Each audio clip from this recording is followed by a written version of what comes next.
अगले 2 सेशन के लिए पिक करना चाहते होंगे। नहीं, ईएमएस प्लेस को ध्यान में रखें वीरू जी, तो मुझे लगता है I think EMS as a space also is expected to do very very well. आज जब हम मैन्युफैक्चरिंग की बात करते हैं, जब India will stand out to be a manufacturing hub, infra development की बात करते हैं, तो ईएमएस प्लेस को भूलना नहीं चाहिए। ऑब्वियसली आई थिंक अगर आप स्टैक अप करते हैं ईएमएस प्लेस को, Kaynes, Avalon, Syrma, SGS, Kaynes is extremely expensive valuation के हिसाब से, बट आई थिंक जो बाकी के 2 प्लेयर्स हैं, एवलॉन और सिरमा, एसजीएस, यहाँ पे आई थिंक मूव्स काफी अच्छे हो सकते हैं मेरे हिसाब से। आई थिंक काफी कुछ ट्रिगर्स हैं, एग्जिस्टिंग ऑर्डर बुक तो है ही, market size expansion is the second thing, and last but not the least I think semiconductors can be a huge potential for these players as well. तो I think EMS players पे जरूर ध्यान रखना चाहिए। अच्छा मयूरेश जी, एक बात तो है, ये मिड वीक में जो छुट्टी पड़ती है ना, ये आदमी को कंफ्यूज कर देती है।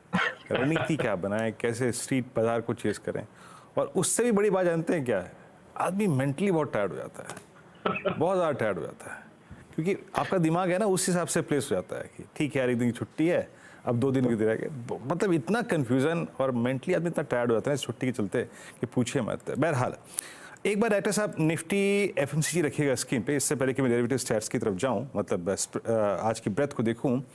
निफ्टी एफएमसीजी आज एक स्ट्रॉन्ग पुल बैक के बंद हो रहा है। मैं यहाँ पे इसका उल्लेख इसलिए कर रहा हूँ क्योंकि एचयूएल में एक स्विंग आया है स्ट्रॉन्ग, और निफ्टी एफएमसीजी का कल का इंट्राडे लो था 200 डे एक्सपोनेंशियल मूविंग एवरेज, इसका 20 मार्च का लो भी था 200 डे एक्सपोनेंशियल मूविंग एवरेज। ये अमूमन आई थिंक पिछले 1 महीने की अवधि में ये थर्ड टाइम है जब इसने 200 डे एक्सपोनेंशियल मूविंग एवरेज के रेंज से पुल बैक दिया है। इंटरेस्टिंग। बाकी आपके स्क्रीन पे ये स्लाइड्स में डेरिवेटिव सेट्स हैं, लॉन्ग 60, 23 शॉर्ट कवरिंग, 81 शॉर्ट, 19 में यहाँ पे आज लॉन्ग अनवाइंडिंग थी। एक एक करके स्लाइड्स को देखते हैं, और जो 60 लॉन्ग थे उसमें मेटल्स, उसमें कुछ एफएमसीजी, डिफेंस और कुछ बैटरी स्टॉक्स की जो आई थिंक प्रेजेंस थी। Some other Motherson 3.25%, auto insulator में अच्छा मूव था, आयशा मोटर्स, कमिंस इंडिया में strong move, all time high. Exide में शॉर्ट कवरिंग का एक सुपर आई थिंक क्लस्टर आया जो कि इसको ऑल टाइम हाई पे ले आया।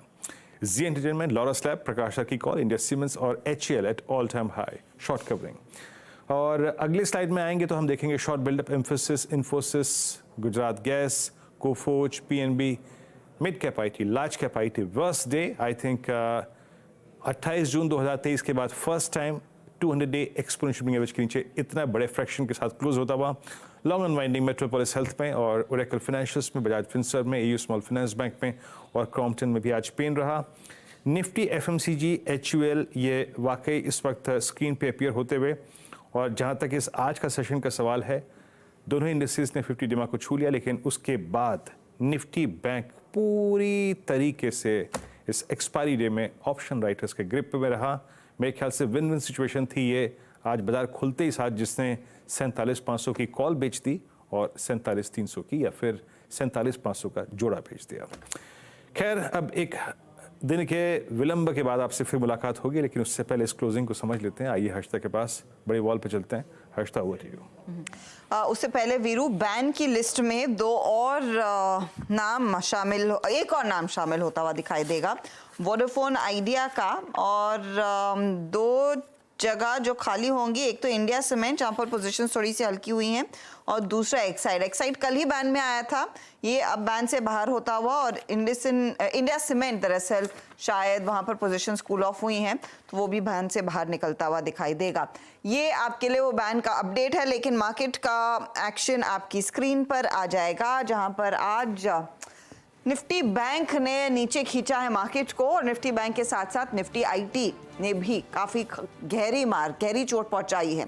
तो निफ्टी बैंक 202 पॉइंट के नुकसान पर, निफ्टी 50 22,172 पर, 22,100 के नीचे हम कुछ समय टेस्ट होते हुए दिखाई दिए थे, लेकिन संभाल लिया। तो ये एक फेयरली ओके रेंज है क्लोजिंग के लिए आई गेस। निफ्टी बैंक भी आपकी स्क्रीन पर, जहां पर आज मार्केट ने कमर तोड़ी है ट्रेडर्स की, वो निफ्टी आईटी है। 850 पॉइंट का नुकसान इधर बनता हुआ दिखाई दिया है, और दिन भर हमने देखा बढ़ने वाले शेयरों की संख्या ज्यादा थी क्योंकि मिड कैप्स फोकस में थे। हालांकि क्लोजिंग में मिड कैप इंडेक्स खुद 25 पॉइंट नीचे आ गया, However, small caps in control, तो वहां से स्थिति संभल गई है। 129 अंकों का इजाफा यहां देखने को मिला है। चलिए आपके लिए सेक्टोरल स्थिति पहले मैं पेश कर देती हूं, फिर स्टॉक्स की बात करेंगे जहां पर बड़ा एक्शन आज देखने को मिला है। तो सेक्टोरली एक तो ऑयल एंड गैस ने सपोर्ट किया, एफएमसीजी में एक डिसेंट पुल बैक देखने को मिला, फार्मा काउंटर्स ठीक थे, ऑटो में भी हमने देखा हल्की सी खरीदारी, प्रेशर पॉइंट्स। और आज निफ्टी बैंक की एक्सपायरी नेगेटिव फुटनोट पर, निफ्टी फाइनेंशियल सर्विसेज की एक्सपायरी एकदम फ्लैट हो रही है और निफ्टी आईटी हमने देखा है सबसे ज्यादा पिटता हुआ आज नजर आया है।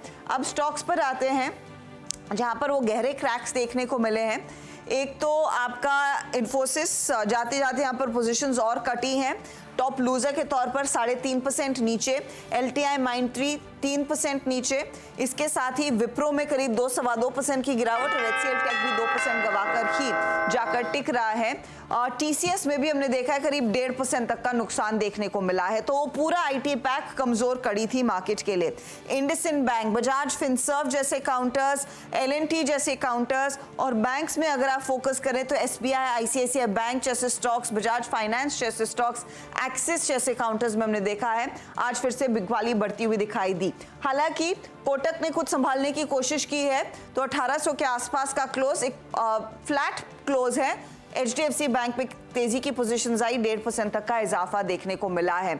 ऑन द बेल हम देख रहे हैं आयशा, HUL, ONGC, टाइटन जैसे काउंटर्स जो तेजी की तरफ थे।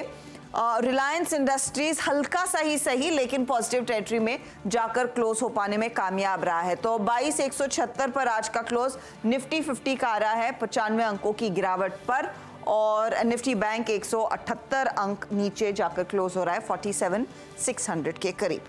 चलिए अब सीधा सौदा में आशी